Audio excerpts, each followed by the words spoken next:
여러분 안녕하십니까? 살인은 물론 전쟁까지 유도하며 나라와 국민의 삶을 송두리째 망가뜨리려던 것으로 보이는 광기의 전모가 계속 드러나고 있습니다.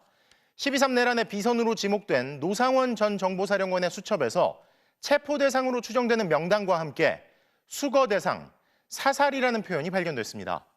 계엄 선포 이후 정치인과 언론인, 판사, 심지어 종교인까지 체포하거나 사살하려는 계획을 세운 것으로 의심되는 대목인데 여기서 끝이 아니라 NLL에서 북의 공격을 유도한다는 문구까지 나왔습니다. 계엄 선포의 구실 조작에서부터 이후 실행 단계까지 계획한 정황들이 속속 드러나고 있습니다. 첫 소식 송정훈 기자가 보도합니다. 경찰은 노상원 전 정보사령관을 15일 체포하면서 노 씨의 점집에서 수첩 한 권을 압수했습니다. 손바닥만한 크기 60-70페이지 두께의 이른바 계엄 모의 수첩이었습니다. 경찰에 따르면 수첩 자필 메모에는 국회 봉쇄라는 표현이 적시됐으며 정치인, 언론인, 노동조합, 판사, 공무원 등의 이름과 함께 이들을 수거 대상이라고 표시했습니다. 여기에 수용 및 처리 방법까지 적혀 있어 경찰은 이를 사실상의 체포 명단으로 보고 있습니다. 심지어 사살이라는 표현도 담겼습니다. 수거 대상, 즉 정치인, 언론인, 종교인 등에 대해서 수거 대상이다라고 이야기를 하셨는데요. 사살이라는 표현이 있었습니까? 왜냐하면 제가 여기서 너무 사실이 부합한다라고 보면 되겠죠. 부합합니다. 예. 계엄 선포 전 또는 2차 계엄의 명분을 만들기 위해 북풍 공작을 계획한 정황도 포착됐습니다. NLL에서 북의 공격을 유도라고 적혀 있었던 겁니다. 앞서 정치권에선 김용현 전 국방부 장관이 북한 오물풍선에 대한 원점 타격을 지시해 국지전 유발을 계획했다. 또 우리 군이 북한 보복을 유도하기 위해 평양에 무인기를 침투시켰다는 의혹 등이 불거졌습니다. 노상원 전 사령관의 NLL 메모는 이 같은 북풍 공작설에 힘을 실어주는 증거가 될 수 있습니다. 경찰은 이를 토대로 외환죄 혐의에 대해서도 수사를 벌이고 있습니다. 다만 경찰은 메모가 일단 단어의 조각들이라고 밝혀 실제 구체적인 실행 계획 등은 이른바 롯데리아 회동 참여자에 대한 조사 등을 통해 밝혀져야 할 것으로 보입니다. MBC 뉴스 송정훈입니다. 그런데 앞서 보신 NLL에서 북의 공격을 유도한다는 메모는 그저 계획에만 그치진 않았던 것으로 보입니다. 올해 6월 정부가 9.19 군사합의 효력을 정지한 뒤 곧바로 우리 군은 NLL 인근에서 포사격 훈련을 가장 먼저 재개했는데요. 지난 2010년 북한이 이곳에서의 포사격 훈련을 이유로 연평도에 포격 도발을 하며 국지전을 일으켰는데 같은 지점에 최신 포탄을 퍼붓는 훈련을 반복했던 겁니다. 그 정도면 북한군의 반응이 있을 줄 알았다는데요. 이어서 이덕영 기자가 보도합니다. 지난 6월 해병대는 백령도와 연평도에서 대규모 사격 훈련을 실시했습니다. K9 자주포와 다연장 로켓 천무, 스파이크 미사일 등 최첨단 무기 290여 발을 쐈습니다. NLL 일대 포사격이 중단된 지 6년 10개월, 거의 7년 만이었습니다. 9.19 군사합의의 효력이 정지됐다는 것 말고 별다른 계기는 없었습니다. 중단됐던 남북 접경지대 군사훈련 가운데 서북도서 사격훈련을 맨 먼저 재개한 겁니다. 앞서 지난 1월에도 사격훈련이 있었지만 이때는 해상 완충구역 내에서 북한이 사격을 한 데 대한 경고 목적이 있었습니다. 2달 뒤 사격훈련 규모는 더 커졌습니다. 백령도와 연평도 주둔 해병대에서 K9 자주포와 다연장 로켓 천무를 이번엔 390여 발 쐈습니다. 지난달엔 호국 훈련의 일환이라며 백령도에서 K9 자주포 200여 발을 또다시 쐈습니다. 사격구역은 서해 북방한계선, NLL에 인접한 NLL 이남 해상이었습니다. 북한은 접경 지역에서의 군사훈련 가운데 서해 NLL 인근 서북도서 해병부대의 K9 사격훈련에 극도로 민감하게 반응해왔습니다. 실제로 지난 2010년 해병대의 연평도 포사격 훈련을 빌미로 북한은 연평도를 포격했습니다. The South Korean side fired tens of gunshots on the territorial water of my country. 우리가 자의적 조치로서 한 겁니다. 군 관계자는 북한의 도발이 있었던 2010년 당시 설정됐던 해상 사격구역과 올해 설정한 사격훈련 구역이 유사하다고 말했습니다. 게다가 올해 훈련에선 2010년과는 비교조차 어려울 정도의 많은 포탄이 발사됐습니다. 군 관계자는 이 정도면 북한군의 반응이 있을 줄 알았는데 아무 반응이 없었고 도발 징후도 없었다고 설명했습니다. 민주당은 2010년과 같은 북한의 도발을 유도해 비상계엄의 명분으로 삼으려 한 노상원 씨의 계획에 따른 훈련이 아니냐고 의심합니다. 외환 유치죄입니다. 집중적으로 북한의 도발을 유도하는 이런 행위를 합니다. 이런 집중 포사격 훈련에도 북한군은 아무런 움직임도 보이지 않았습니다. 북한은 이 즈음 러시아와의 협력에 몰두하고 있었습니다. 지난 1997년 15대 대선을 앞두고 국민의힘 전신 한나라당 측 인사들은 보수 표심을 자극하기 위해 북한에게 휴전선 무력 시위를 요청하는 이른바 총풍 사건을 일으킨 전적이 있습니다. 그런데 윤석열 대통령이 만약 전쟁을 유발해 국민의 피를 대가로 계엄의 명분을 얻으려 했다면 이는 총풍 사건과는 비교조차 어려운 극악한 범죄일 수 있습니다. MBC 뉴스 이덕영입니다. 이런 가운데 경찰이 윤석열 대통령의 외환 혐의도 수사하고 있다고 밝혔습니다. 외환죄는 내란죄처럼 법정형이 사형이나 무기징역에 이를 정도의 중대범죄입니다. 구민지 기자가 보도합니다. 노상원 전 정보사령관 수첩에 적힌 NLL에서 북의 공격을 유도. 실제로 공격을 유도했다면 전쟁으로 이어졌을 수 있습니다. 외환죄는 내란죄처럼 법정형이 높은 중대범죄입니다. 적국과 합세해 우리나라와 맞서면 사형에 처합니다.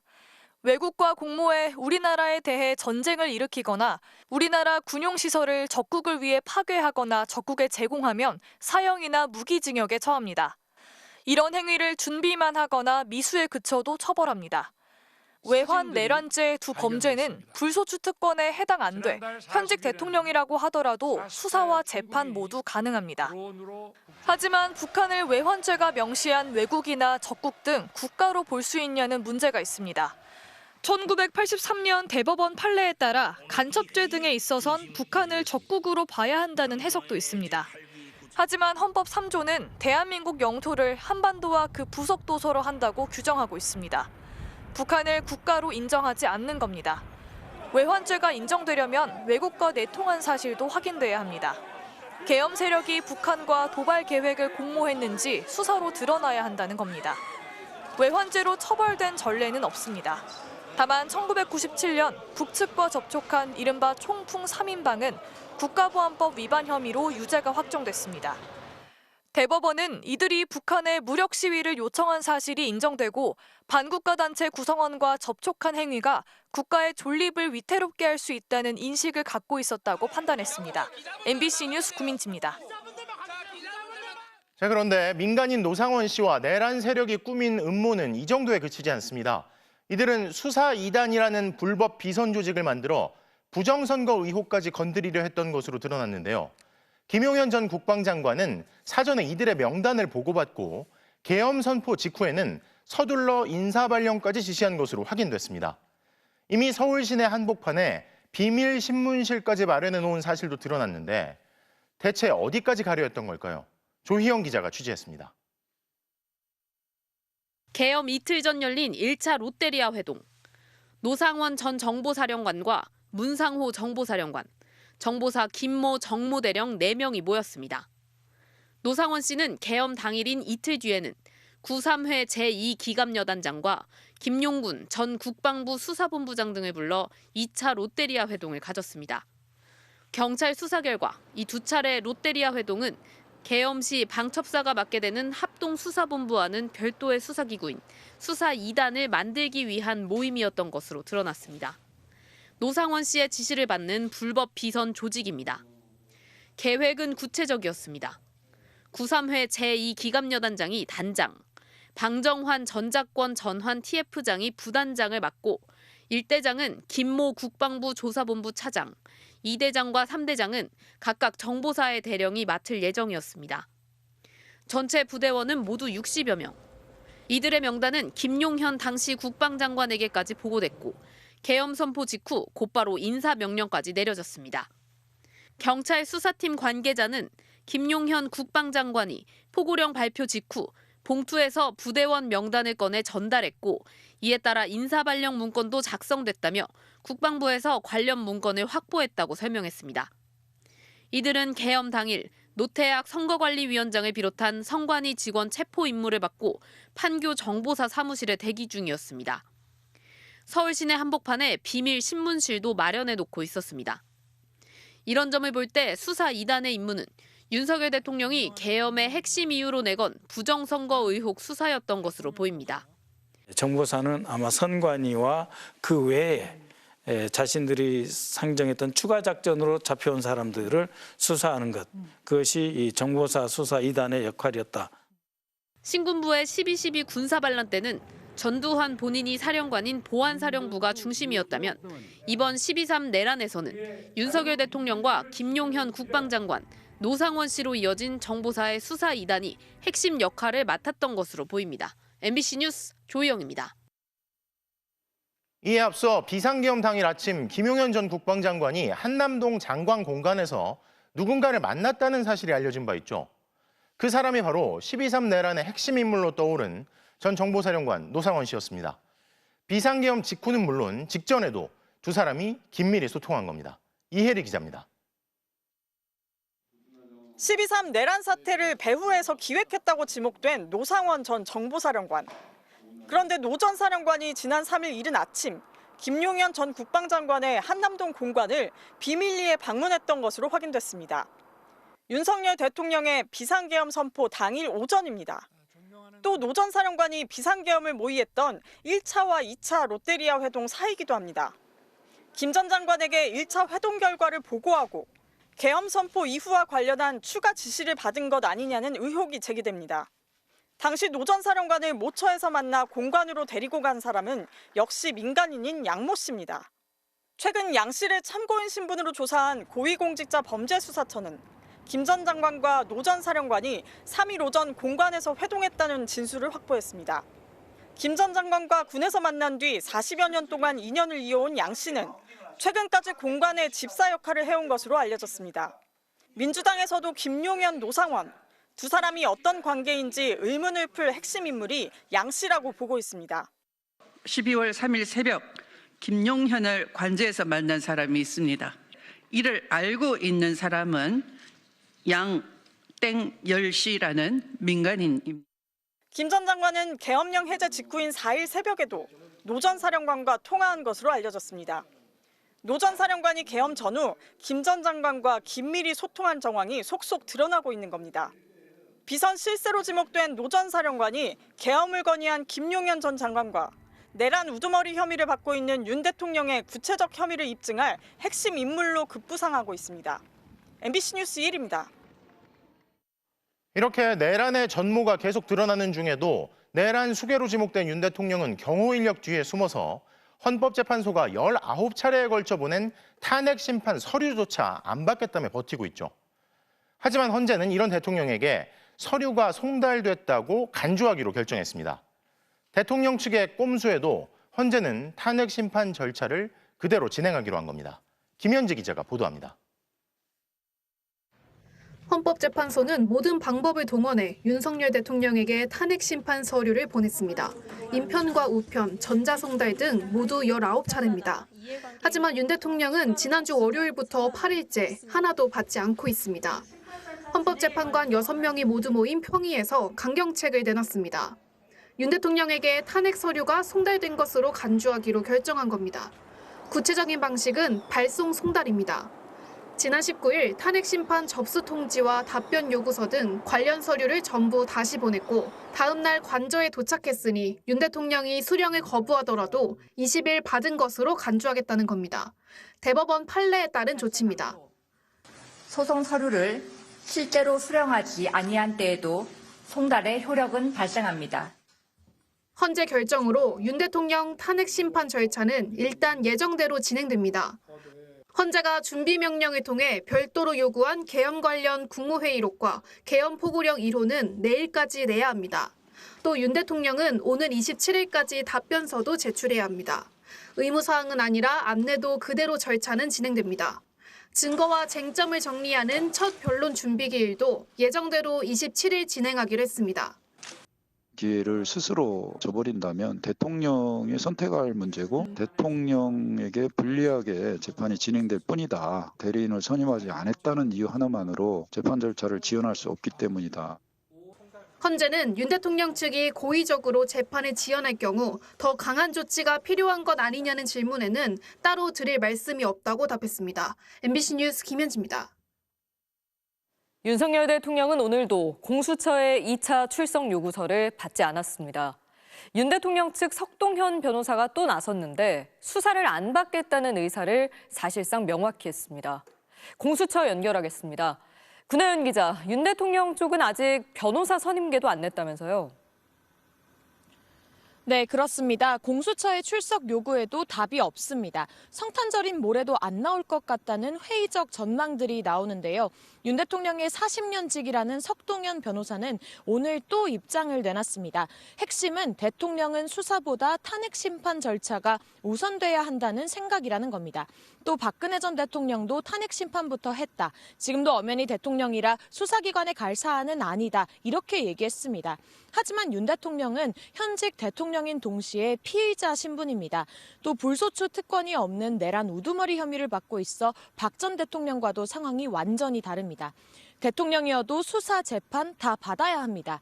석 변호사는 의도적 시간 끌기라는 지적에 대해 준비 시간이 필요하다, 성급한 지적이라고 했는데 헌재 탄핵 심판 서류조차 안 받는 행태에 대해서는 명확히 설명하지 못했습니다. 그러면서 비상계엄은 고뇌의 결과고 인명사고가 난 것도 아니라고 주장했습니다.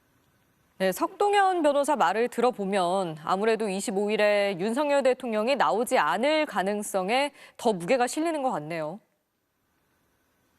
네, 맞습니다. 석 변호사는 공수처가 통보한 25일에 윤 대통령이 출석할지 묻자 말할 수 없다며 답하지 않았습니다. 공수처는 이번에도 출석 요구에 응하지 않을 경우 체포영장 청구를 검토하고 있는데요. 형사소송법상 체포영장은 피의자가 죄를 범했다고 의심할 만한 상당한 이유가 있고 정당한 이유 없이 출석 요구에 응하지 않거나 응하지 않을 우려가 있을 때 청구할 수 있습니다. 요건대로라면 영장 청구 조건은 충족된 겁니다. 일각에서는 바로 구속영장을 청구할 거라는 관측도 나오는데요. 구속영장은 법원이 범죄 혐의가 소명됐다고 판단해야 발부됩니다. 법원이 범죄 혐의가 있다고 판단한다면 피의자로서는 더 부담이 될 수밖에 없습니다. 공수처와 공조수사본부를 꾸린 경찰 국가수사본부는 윤 대통령에 대해 체포영장이냐 구속영장이냐 어느 쪽이냐는 질문에 공수처와 계속 협의하고 검토하고 있다고 답했습니다. 지금까지 공수처에서 전해드렸습니다. 윤석열 대통령은 내란 우두머리 혐의 수사와 탄핵 재판에 모두 응하지 않고 있죠. 그런데 과거에도 이런 대통령이 있었습니다. 수사기관의 소환도 거부, 집요하게 시간을 끌며 재판 출석도 거부했던 사람. 바로 내란 수괴로 무기징역이 확정된 전두환 씨입니다. 윤상문 기자가 보도합니다. 1995년 12월 1일 검찰이 전두환 씨에 대해 전격 소환을 통보했습니다.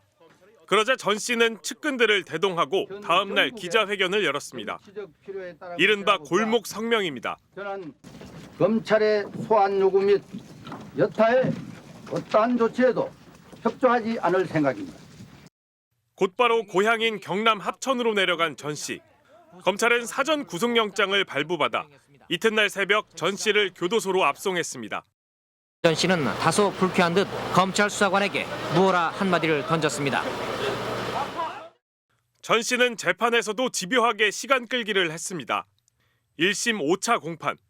변호인단은 검찰 신문이 부당하다며 집단 퇴정했고 전 씨는 정당한 통치 행위라고 주장하며 답변을 거부했습니다. 8차 공판에선 야간 재판을 문제 삼아 변호인들이 또 퇴정했습니다. 20차 공판에선 재판부가 유죄 예단을 갖고 있다고 주장하며 아예 집단 사퇴를 해버렸습니다. 재판장이 국선 변호인을 선정해 재판을 강행하려 하자 전 씨는 재판 출석도 거부했습니다.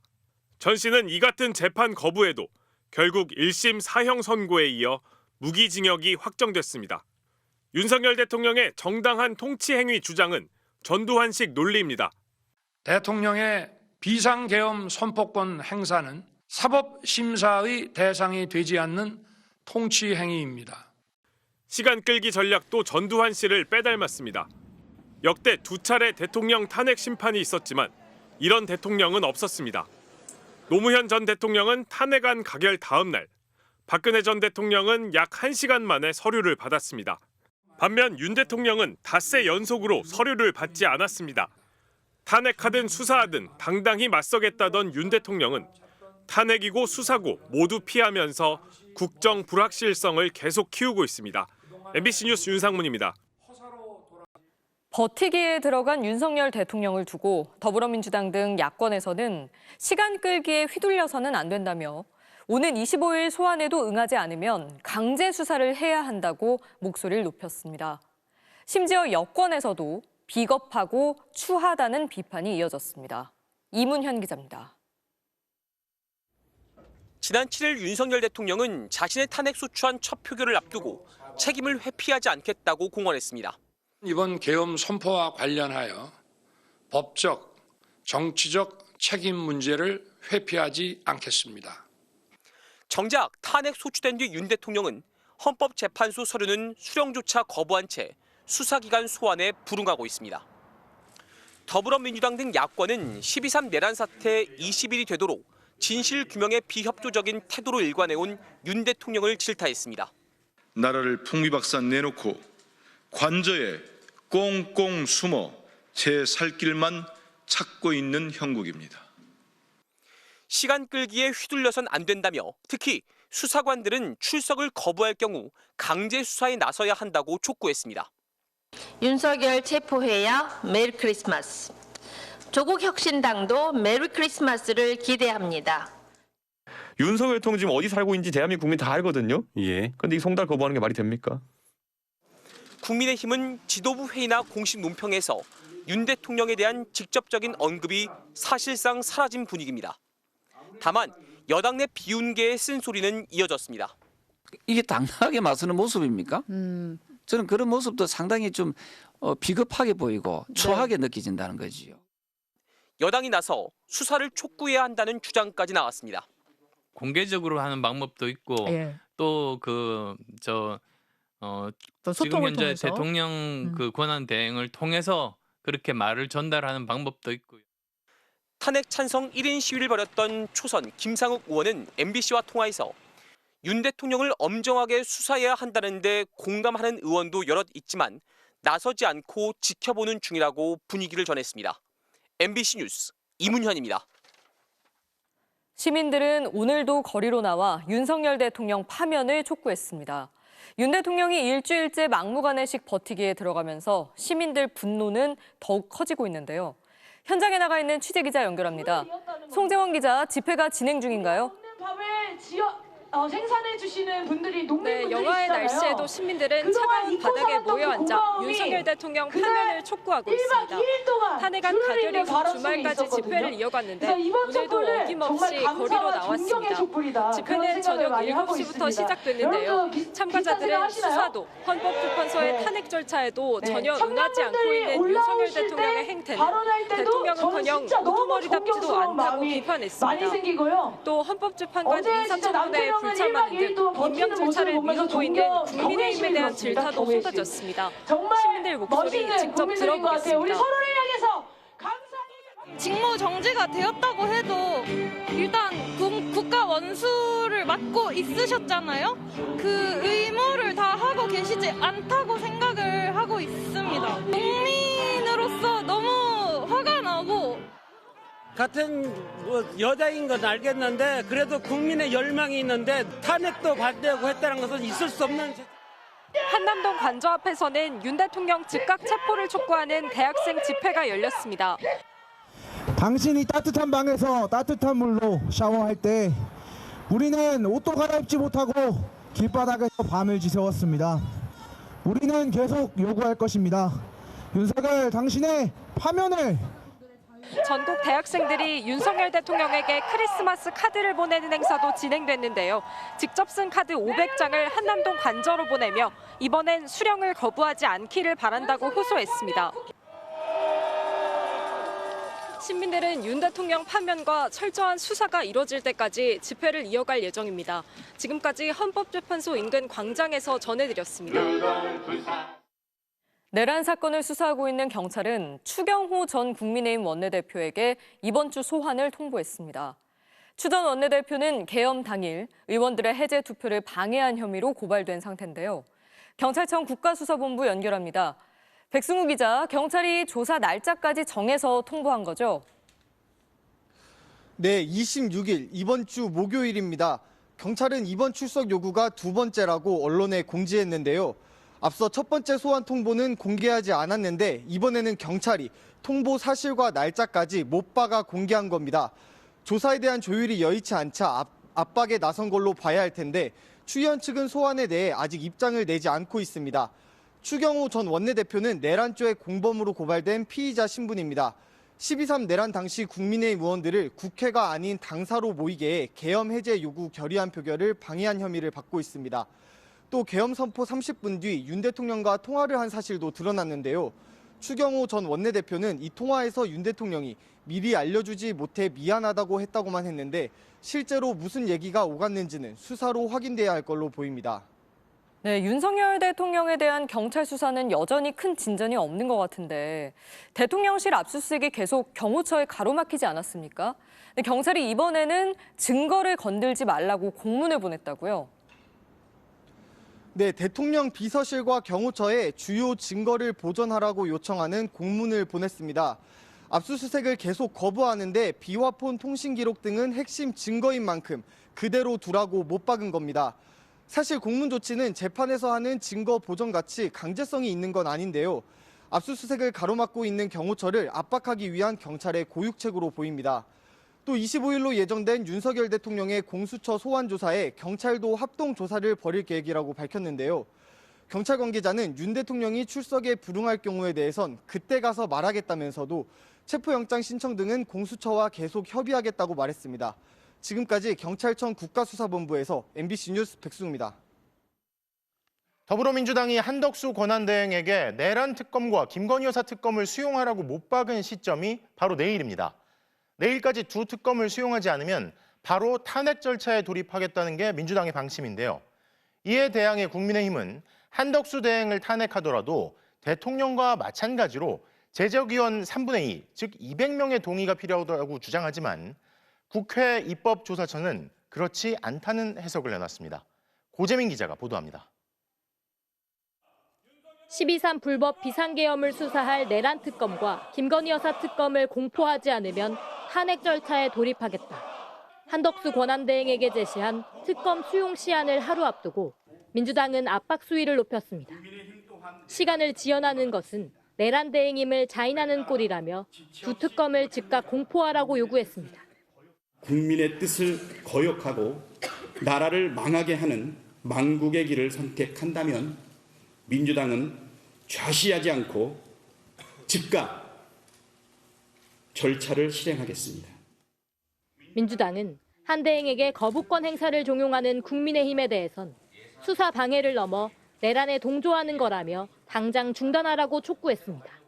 국민의힘은 내란 동조당이라는 말 하지 말라고 할 게 아니라 내란 동조 행위를 하지 말기 바랍니다.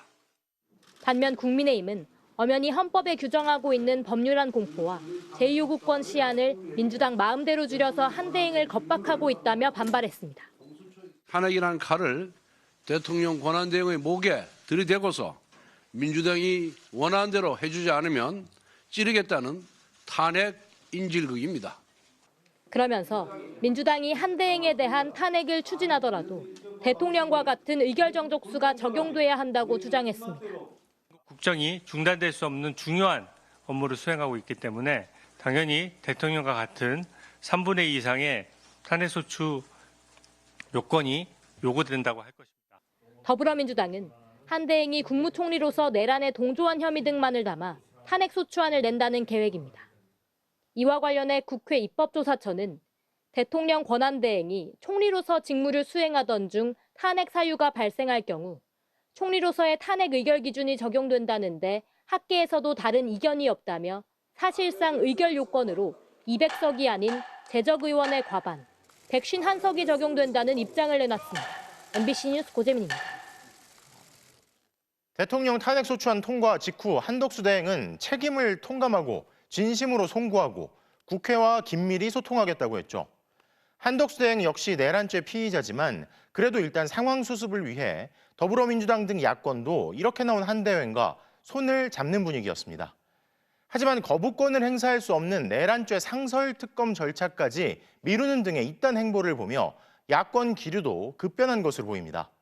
우원식 국회의장조차 명백한 위법이라며 반발할 정도인데요. 강현섭 기자입니다.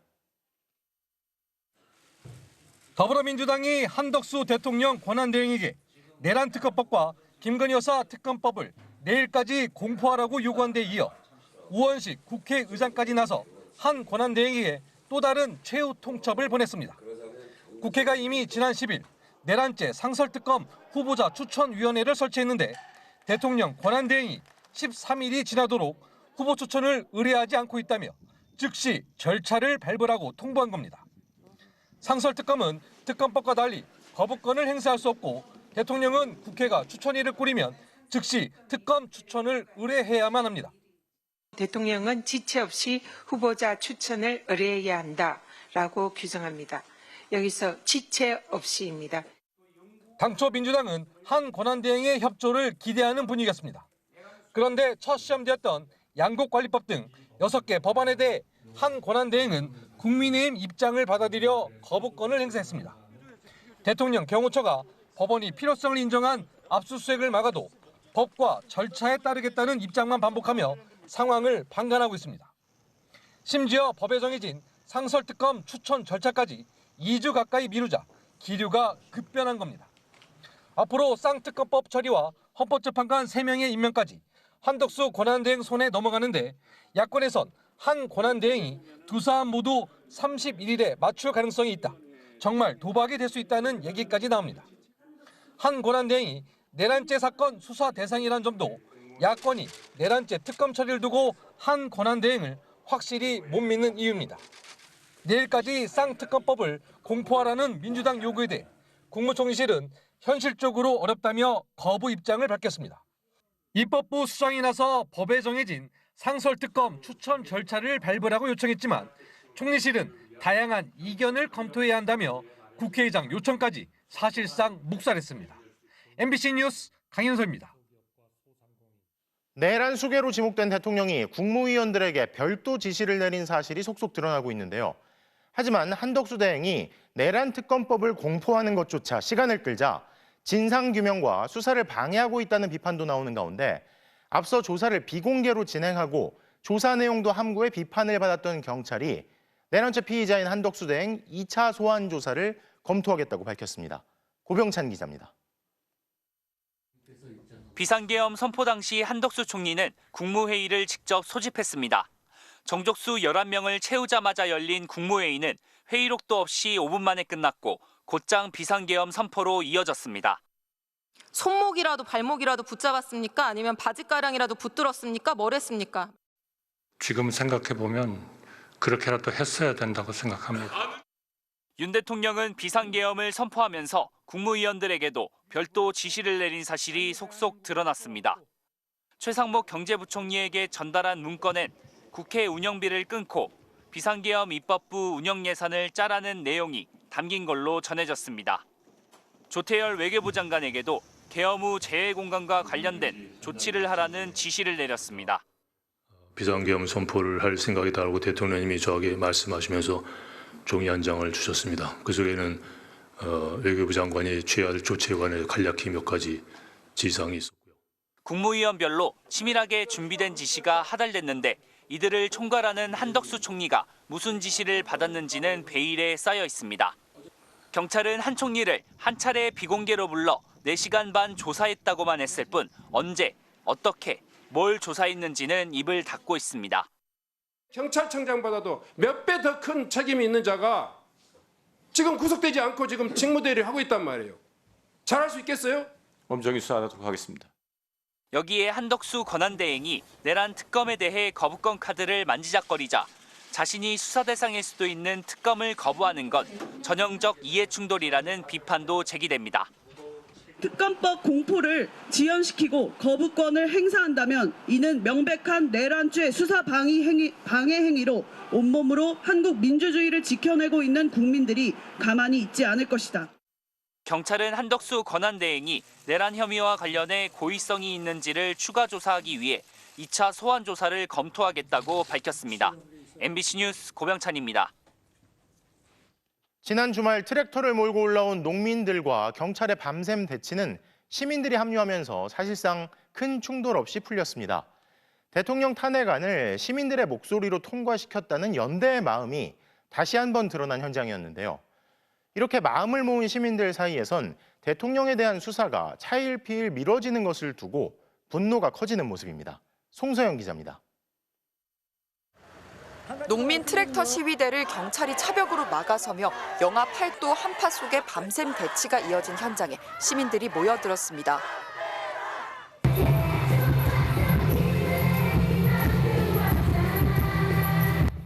대통령이 탄핵되기까지 매일 여의도에서 모였던 응원봉 물결이 이번엔 남태령 고개로 이어졌습니다. 12.3 내란 사태 그날 밤 당시에도 이제 조롱을 무릅쓰고 나오시는 분들 덕에 저희가 이렇게 안전하게 있을 수 있는 거잖아요. 그 빚을 갚아야 한다고 생각했습니다. 탄핵 집회를 통해 농민 같은 약자와의 연대 의식이 자라났습니다. 저희라도 가서 막아야 된다 해서 시민들이 지켜보고 있는 모습을 보여줘야 된다.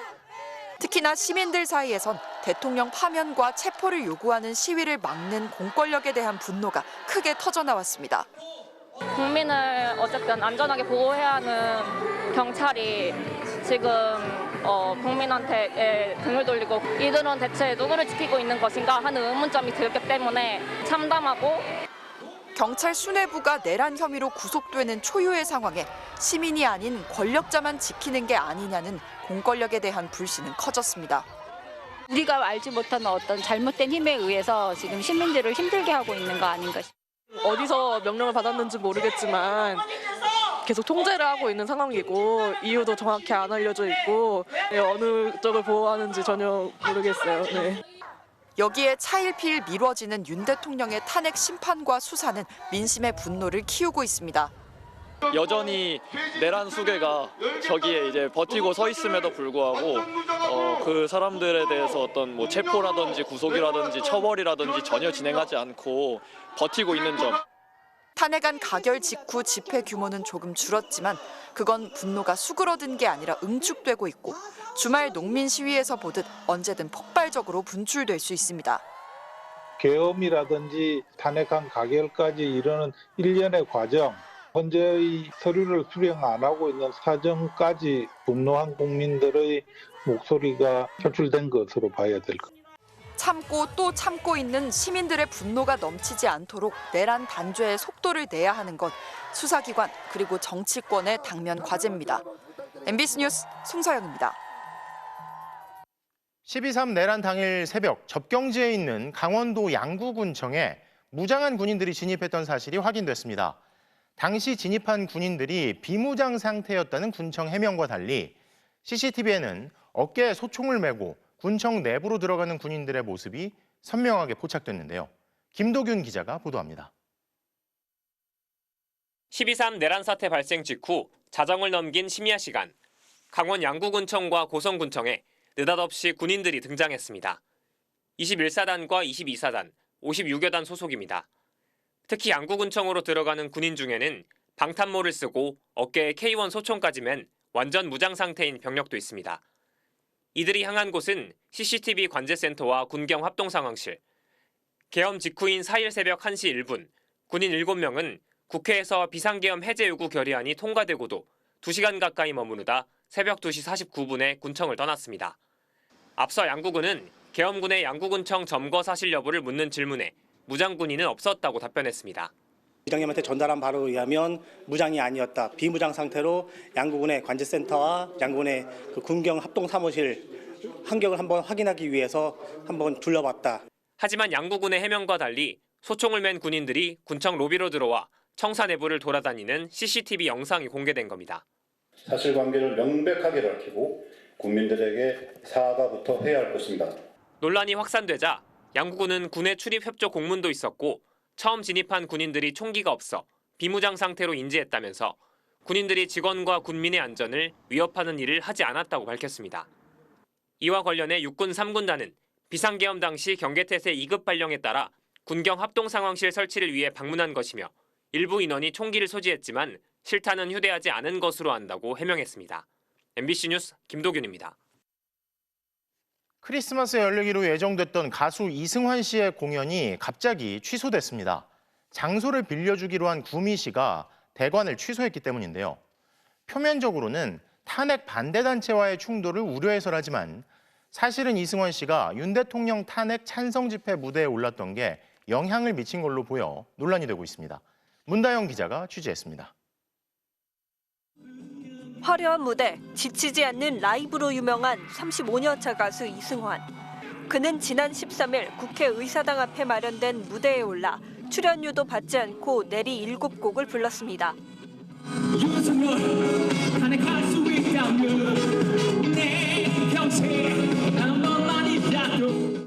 정치적인 발언을 꺼리던 연예인들이 간식 선결제로 탄핵 촉구 집회를 응원했던 주말. 이승환은 거리로 나선 시민을 응원하는 방법으로 공연을 택했습니다. 지금 우리 혹은 우리를 대리하는 사람들에게 총뿌리를 겨눈 걸 생방송으로 봤어요. 그걸 어떻게 잊어요? 최순실 때하고는 달라요. 그런데 오는 25일 구미에서 열리기로 예정됐던 그의 데뷔 35주년 기념 콘서트에 불똥이 튀었습니다. 보수단체들이 공연을 취소하라며 공연장을 빌려준 구미시에 요구한 겁니다. 탄핵 찬성 무대에 올라 정치적 발언을 해 국민을 분열시켰다는 게 이유였습니다. 그러자 구미시는 공연을 이틀 앞두고 오늘 갑자기 공연장 대관을 취소한다고 통보했습니다. 시민단체들의 항의 시위 등으로 자칫 시민과 관객의 안전관리에 중대한 문제가 발생할 수도 있다는. 이 씨는 그러나 안전 문제가 아닐 거라 분석했습니다. 보수단체 집회와의 충돌에 대비해 이미 관객들에게 멀리 떨어지라 당부했고 현장 경호 인력도 증원하기로 했다는 겁니다. 그러면서 이 사건은 표현의 자유 문제라고 지적했습니다. 구미 씨가 공연 중 정치 선동을 하지 말라고 자신에게 서약을 요구했는데 이를 거부하자 불이익을 줬다는 설명입니다. 서약서에 날인할 의사가 없다는 분명한 반대 의사를 서면으로 밝혀왔습니다. 구미시청 게시판은 박정희 전 대통령 뮤지컬은 허용해놓고 왜 이승환에겐 서약서를 요구하냐는 등 항의글 수백 개가 올랐습니다. 공연 불과 이틀 전 1000여석이 매진된 공연을 일방적으로 취소한 구미시에 대해 이승환 씨는 법적 대응을 예고했습니다. MBC 뉴스 문다영입니다. 한 수소 충전소에서 충전을 마친 시내버스가 갑자기 폭발해 운전기사 등 3명이 다쳤습니다. 정확한 폭발 원인을 조사 중인 가운데 사고가 난 충북 충주 지역의 수소버스 운행은 당분간 전면 중단됩니다. 허지희 기자가 보도합니다. 충북 충주의 한 수소 충전소. 충전기 옆에 세워둔 버스의 뒷부분이 갑자기 폭발해 차체 파편이 사방으로 흩어집니다. 이 사고로 파편에 직접 맞은 충전소 기술자가 크게 다쳐 병원에서 치료를 받고 있고 차량 내부에 있던 운전기사와 정비사도 뇌진탕 등 부상을 입었습니다. 버스 충전 완료 후 버스에서 시동을 걸고 약 10초경에 차량 뒷부분에서 폭발 사고가 일어났습니다. 또한 폭발 직전 차량 내부에선 한 차례 갱음이 났던 것으로 전해졌습니다. 수소버스 근처에 있던 관계자들은 모두 이 부품이 터지는 듯한 1차 폭발음을 들은 뒤 2차 폭발로 이어졌다고 진술했습니다. 부품에서 이상이 있으면 그런 소리가 가끔 나거든요. 충전잭을 뽑고 나서 차량 엔진룸을 열어봐서 소리라든지 눈으로 이상이 없음을 확인하고 문을 닫은 다음에 시동을 켠 거예요.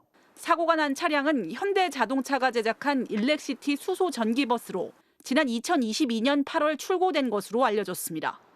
이틀 전 버스 계기판에 오류 코드가 떠 정비센터로 가기 전 충전소에 들렀다가 폭발 사고가 난 겁니다. 오류 코드는 고전화 배터리를 충전하는 발전기와 관련된 것으로 이번 사고에서 어떤 부품이 폭발했는지는 아직 확인되지 않았습니다. 자동차에 관련 내부적인 문제이기 때문에 차후 조사를 통해서 같이 협력해서 조사를 하도록 하겠습니다. 국내 수소 차량 도입 이후 차량이 폭발한 건 이번이 처음입니다. 관계 당국이 정확한 폭발 원인 조사에 나선 가운데 충주시는 당분간 해당 충전소 운영을 중지하고 충주 지역 내 수소버스 운행도 전면 중단하기로 했습니다. MBC 뉴스 허지입니다. 윤석열 대통령 부부 공천거래 의혹의 핵심 인물 명태균 씨가 청구한 보석 허가에 대한 신문이 비공개로 열렸습니다. 핵심 증거인 이른바 황금폰을 제출했으니 구속 사유가 사라지지 않았냐는 건데 검찰은 여전히 증거인멸 우려가 있다고 반박한 것으로 전해졌습니다. 이재경 기자의 보도입니다. 명씨 측 변호인단은 지난 5일 법원에 보석 허가 청구서를 냈습니다. 핵심 증거로 여겨지는 이른바 황금폰을 검찰에 제출했기 때문에 증거인멸 우려가 사라졌고 고질적인 무릎 통증에 시달리고 있는데도 제대로 된 치료를 받지 못하고 있다는 겁니다. 사실 치료를 계속하지 않으면 절름 발이가 될 가능성이 아주 높습니다. 그 정도로 상황이 위중합니다. 이번 보석 청구 신문은 명씨 측 요청으로 비공개로 진행됐습니다. 명씨 측은 당초 구속 사유였던 증거인멸 우려가 사라진 것과 명씨의 건강 악화를 강조했습니다. 또 무슨 증거인멸의 우려가 있단 말이냐. 지금 이 세간에 주목을 받고 있는데 어떻게 접촉을 해서 또 그들을 협박을 하고 이렇게 하겠습니까? 이에 대해 검찰은 명씨가 휴대폰과 USB 메모리 장치 등을 제출했더라도 관련자들과 진술을 맞추거나 협박을 통해 증거를 인멸할 가능성이 여전하다고 반박한 것으로 알려졌습니다. 또한 오세훈 서울시장의 여론조사 조작 의혹 조사를 받기 위해 검찰에 출석한 강혜경 씨는 최근 명씨가 이른바 황금폰을 제출한 건 보석 허가를 노린 것이라고 주장했습니다. 거래라기보다는 일단 본인이 먼저 보석을 청구하고자 하는 목적으로 제출하지 않았을까라는 생각입니다. 법원의 보석 허가 결정에 걸리는 시간은 통상 일주일 안팎이 걸리는 만큼 명씨의 석방 여부는 이르면 이달 안에 결정될 것으로 보입니다. 명씨 보석 청구 신문이 열리기 앞서 명씨와 김영선 전 의원에 대한 첫 재판이 열린 가운데 이들에 대한 두 번째 공판 준비 기일은 다음 달 20일 창원지법에서 열립니다. MBC 뉴스 이재경입니다. 헌법재판소의 재판관 공석 3자리를 채우기 위해 국회가 오늘부터 이틀간 헌법재판관 후보자들에 대한 인사청문회에 돌입했습니다. 국민의힘이 불참한 가운데 먼저 야당이 추천한 후보자들에 대한 청문회가 열렸는데요. 두 후보자는 탄핵 심판 사건에 대해선 말을 아끼면서도 12.3 비상계엄 사태를 두고선 신군부의 12.12 쿠데타가 떠올랐다. 딥페이크인 줄 알았다는 답을 내놨습니다. 김지인 기자가 보도합니다. 국민의힘 의원들이 불참한 가운데 열린 헌법재판관 후보자 2명에 대한 인사청문회. 야당 의원들은 앞다퉈 12.3 내란 사태에 대해 가장 먼저 물었습니다. 윤석열 대통령이 비상계엄을 선포할 만한 위급한 상황이었는지, 당시 상황이 내란죄에 해당하는지 질문이 이어졌지만 마은혁, 정계선 두 후보자는 자신이 맡을 수 있는 사건이라며 입장을 밝히지 않았습니다. 그거에 대해서 직접적으로 말씀드릴 수는 없고, 다만 두 후보자 모두 비상계엄 선포에 굉장히 놀랐다고 상기했습니다. 12.12 등 비상계엄이 확대되어서 고려대학교 앞에 장갑차가 있는 장면들, 그런 장면들이 상기가 되었습니다. 처음에는 딥페이크인가 이렇게 생각을 했습니다. 계엄을 선포할 만한 조짐이 전혀 없었기 때문에 후보자들은 박정희 유신 정권이나 전두환 신군부의 비상계엄 모두 위법이며 계엄 선포도 사법심사 대상이 될 수 있다는 대법원 판례를 모두 존중한다. 물리력으로 국회의원의 출입을 막는 건 위헌이라고 답하면서 계엄 선포는 통치행위라는 윤 대통령 측 주장을 간접적으로 반박했습니다. 담장을 넘어서 국회로 뛰어왔겠습니까? 아마 그랬다면 많은 국회의원들께서 하신 대로 비슷하게 행동을 했을 것 같습니다. 부정선거 의혹이 있다고 선거관리위원회에 군사력을 투입하는 것이 헌정질서에 맞는지 질문에는 그렇게 해선 안 된다고 답했습니다. 대통령 권한대행은 헌법재판관 임명권이 없다며 청문회에 불참한 국민의힘은 과거 이력을 들어 두 후보자는 부적격 인사라며 장외 여론전을 폈습니다. 노골적인 좌익 진보 이념 편향 판사입니다. 헌법재판관으로서의 중립성과 독립성에 영향을 미칠 수 있다며 심각한 우려를 표하고 있습니다. 내일은 국민의힘이 추천한 조한창 후보자의 청문회가 이어집니다. 여당의 불참 속에 야당은 올해 안에 헌법재판관 추천 절차를 마무리할 계획입니다. MBC 뉴스 김지인입니다. 오늘 동대구역 광장에선 박정희 전 대통령의 동상 제막식이 열렸습니다. 국가철도공단이 절차가 적법하지 않다며 앞서 공사 중지 가처분 신청을 냈는데도 제막식을 강행한 건데요. 시민단체들은 강하게 반발했습니다. 변예주 기자입니다. 박정희 전 대통령 동상 제막식이 열리는 동대구역.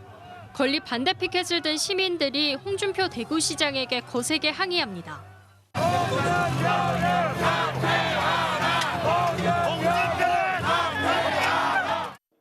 박정희 우상화 사업에 대구 시민의 세금을 낭비하지 말란 겁니다. 박정희 동상을 통해서 보수 세력들의 결집과 그 대선 후보로 이렇게 나서기 위한 자기 힘을 모으려는 그런 획책이 아닌가 싶습니다.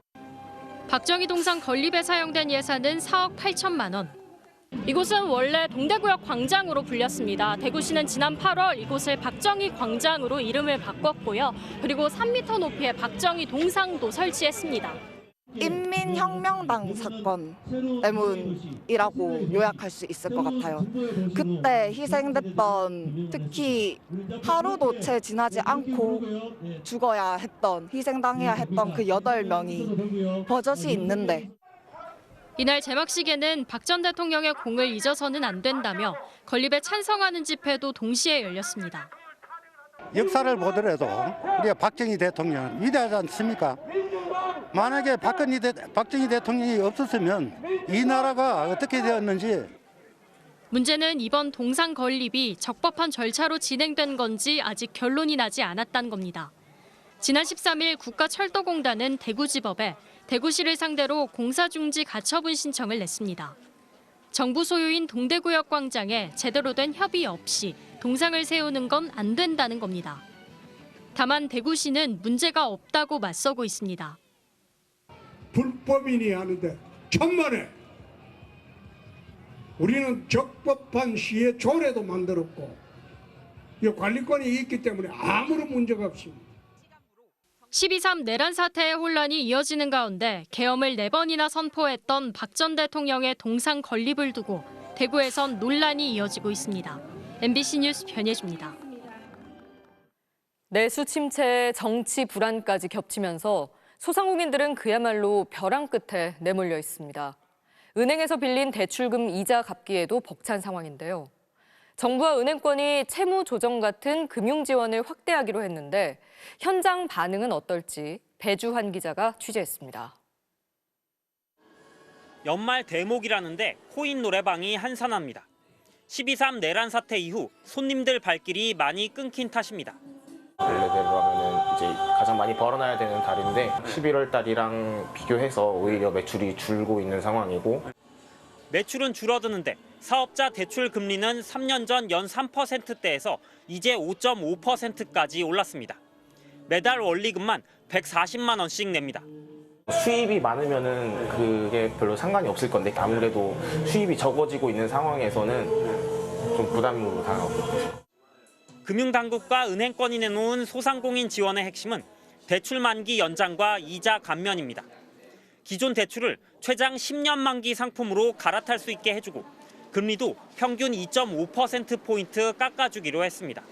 지원 대상도 늘려서 이르면 내년 3월부터는 연소득 3,500만 원 이하, 신용평점 하위 10%인 소상공인의 채무도 조정해주기로 했습니다.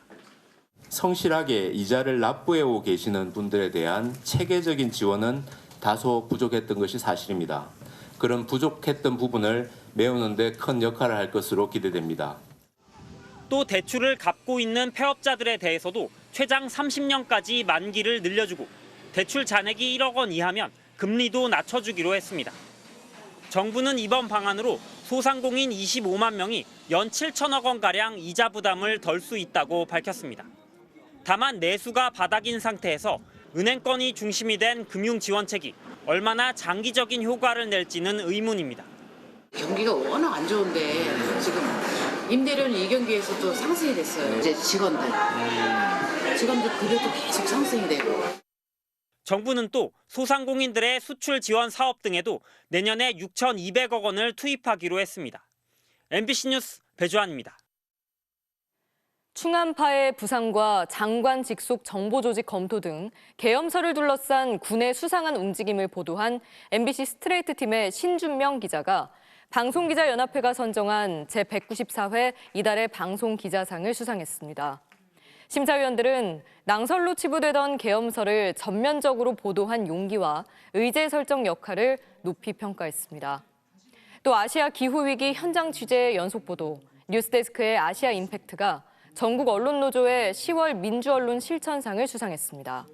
심사위원들은 기후위기의 피해자가 결국 빈민층과 어린이들일 수밖에 없는 현실을 지적한 좋은 기사라고 수상작 선정 이유를 밝혔습니다.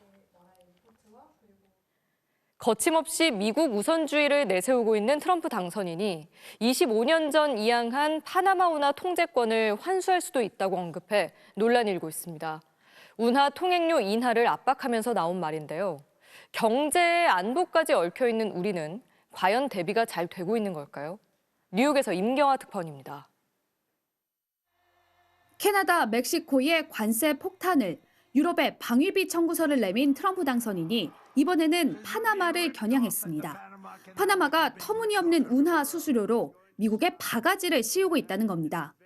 태평양과 대서양을 잇는 82km 인공수로 파나마 운하는 1914년 미국이 건설한 이후 85년 동안 관리하다 1999년 파나마 정부에 운영권을 넘겼습니다. 미국이 관대함을 베풀었는데 비싼 통행료를 물린다니 반환을 요구하겠다는 게 트럼프 발상입니다.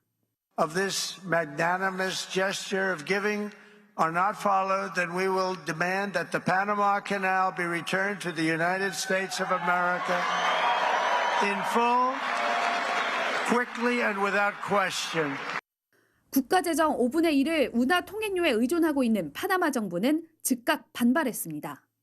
Cada metro cuadrado del Canal de Panamá y su zona adyacente es de Panamá y lo seguirá siendo. 취임도 하기 전 트럼프 말 한마디에 세계 정세가 요동치고 있지만 아직 당선자 입에서 한국은 한 번도 언급되지 않았습니다. 김홍균 외교부 1차관이 내란 사태 이후 고위 당국자 중 처음으로 미국을 방문했지만 트럼프 측 인사를 만날 계획은 아직 없다고 밝혔습니다. 그러면서 대선 이전부터 트럼프 측과 계속 소통해왔다고 밝혔습니다. 이번 그런 국내 상황에 대해서도 적절하게 다 설명을 했습니다. 앞으로도 트럼프 신의 행정부가 들었을 때까지 계속해서 그런 소통을 이어갈 생각입니다. 하지만 어느 수준의 소통인지, 그래서 당선인이 지금의 한국 상황을 어떻게 받아들이고 있는지 등은 구체적으로 밝히지 못하고 있습니다. 특히 정상 간 톱다운식 외교를 선호하는 트럼프 특성상 예견된 위협에 우리만 무방비 상태라는 우려는 더욱 커지고 있습니다. 뉴욕에서 MBC 뉴스 임경아입니다.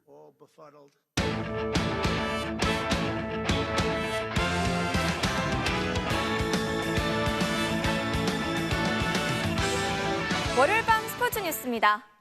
각종 비리 의혹으로 수사를 받고 있는 이기흥 대한체육회장이 3선 도전을 공식 선언했습니다. 이 회장은 제기된 의혹을 부인하면서 자신을 악마화하고 있다고 주장했습니다. 이명노 기자가 보도합니다. 이기흥 대한체육회장이 3선 도전을 공식 선언했습니다. 원래 재임으로 끝내려 했지만 체육회의 위기 속에 가만히 있을 수 없었다며 출마 이유를 밝혔습니다. 아마 대한민국의 모든 권력기관이 다 이 체육회 조사에 나섰습니다. 해도 너무한다 이거는. 여기서 물러서면 모든 것을 인정하게 되는구나.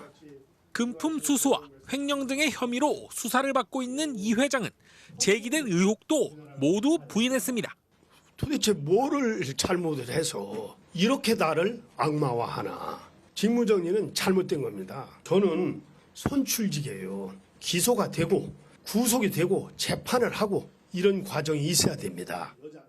정부 고위 관계자가 따로 내정한 후보를 언급하며 불출마를 제안했다는 자신의 최근 폭로는 사실이라고 강조하면서도 구체적 언급은 또 피했습니다. 그거는 기업인이고 오너입니다. 인품이라든지 뭐 역량 이런 거 다 좋은데 재벌은 아닌 것 같습니다. 이분은 관료입니다. 아주 뭐 굉장히 그 고위직에 있는 분이에요. 그렇게만.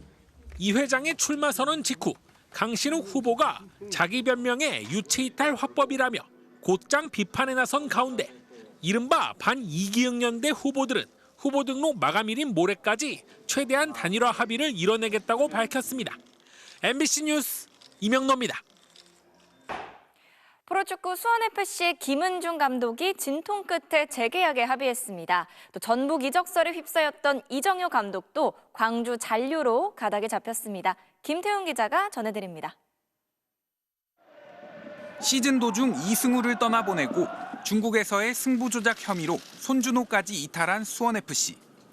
여러 악재 속에서도 부임 첫 해 팀을 5위로 이끈 김은중 감독은 재계약 협상 난항으로 결별설까지 불거졌지만 결국 인천 등 다른 구단의 제의를 뿌리치고 극적으로 2026년까지 계약을 연장했습니다.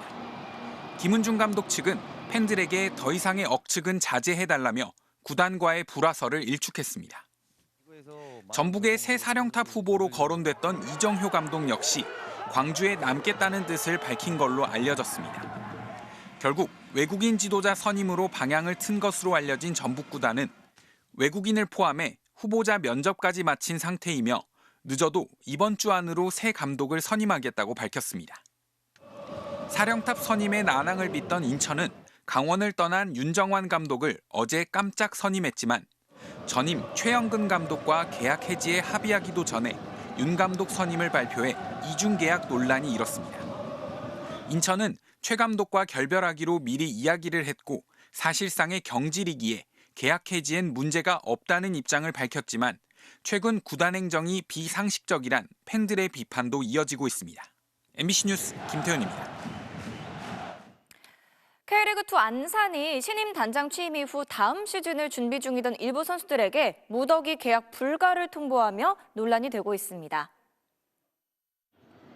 올 시즌을 K리그2 11위로 마친 안산. 지난달 28일 선수강화위원회를 통해 다음 시즌에 뛸 30명의 선수를 선발하고 훈련을 진행하고 있었는데요.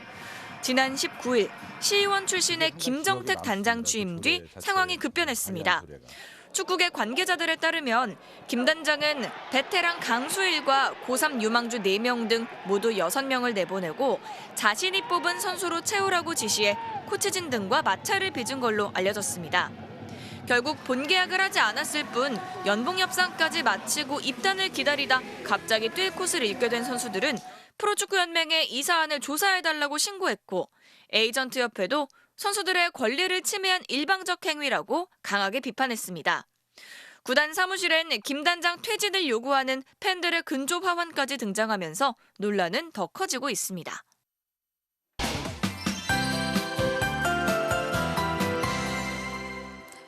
오늘도 많이 추우셨죠? 이것은 오늘 서울의 모습입니다. 꽁꽁한 고드름이 이번 추위가 얼마나 강했는지를 보여주고 있는데요. 오늘 강원도 평창의 아침 기온이 영하 20.5도로 산에서는 그야말로 혹한의 추위였고요. 서울 노원구도 영하 11도를 기록했습니다. 성탄절을 이틀 앞둔 오늘 서울 시내 한 아쿠아리움에서는 수중의 산타와 루돌프가 등장한 모습도 눈길을 끌었습니다. 크리스마스 이브인 내일 아침도 강추위가 이어지겠고요. 크리스마스 당일날 밤에 수도권과 충청도는 산발적으로 눈이 날리겠고 강원 남부 내륙에는 1cm 미만의 눈이 내려 쌓이겠습니다. 오늘 추위 속에 사랑의 온도탑을 찾아 온기를 나누려는 시민들도 있었습니다. 서울 광화문 광장에 세워진 사랑의 온도탑 나눔 온도는 아직 62.7도를 나타내고 있는데요. 날씨는 춥지만 어려운 이웃을 생각하며 이 온도탑의 수온주도 하루빨리 100도까지 올라가기를 바라봅니다. 내일 전국 하늘이 대체로 맑게 드러나겠습니다. 아침 최저 기온은 서울이 영하 6도, 춘천 영하 12도로 춥겠습니다. 낮 최고 기온은 서울이 2도, 광주 7도에 머물겠습니다. 날씨였습니다. 우리 국민은 뭐든 할 수 있다던 이른바 긍정의 끝판왕이죠. 현대그룹 창업자 고 정주영 회장도 이것만 없으면 우리는 뭐든 해낼 수 있다고 단서를 달았던 게 있습니다. 바로 전쟁입니다. 그런데 고작 자기 자리를 지키기 위해, 계엄의 구실을 만들기 위해 계획적으로 전쟁을 유도했다는 근거들이 나옵니다. 전쟁이 나면 삶이 파괴될 힘없는 국민에 대한 고려는 그 어디에도 없습니다. 이런 광기를 편들고 특검으로 수사도 못하게 시간을 끌어주는 이들에겐 지금도 국민에 대한 고려는 없어 보입니다. 월요일 뉴스데스크 마칩니다. 여러분 고맙습니다.